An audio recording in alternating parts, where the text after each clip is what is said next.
Thank you very much, Honorable Speaker, for giving me this chance.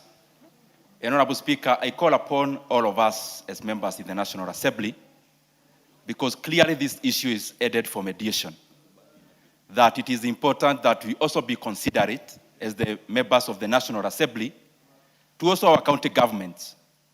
Honorable Speaker, there is a rise in terms of the revenues of Kenya from last financial year to this current financial year, nominally to around 8 to 10% in terms of those revenues. Honorable Speaker, also in terms of the cumulative budget, we will now be considering a budget of around 4.8 trillion Kenya shillings, a figure we have never considered in this House before.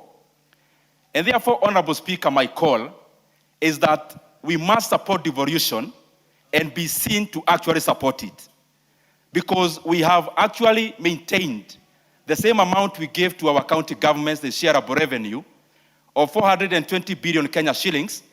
Honorable Speaker, we are proposing to sustain the same. And I don't think that is fair, Honorable Speaker, and especially given that the inflationary pressures alone, we will be talking at around maybe over 5%, Honorable Speaker. It is important, Honorable Speaker, that as we consider these kind of matters, let us not personalize.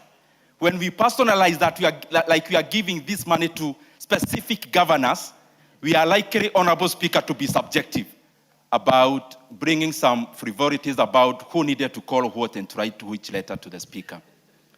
Honorable Speaker, we need to be honest to the Kenyan people, face them honestly.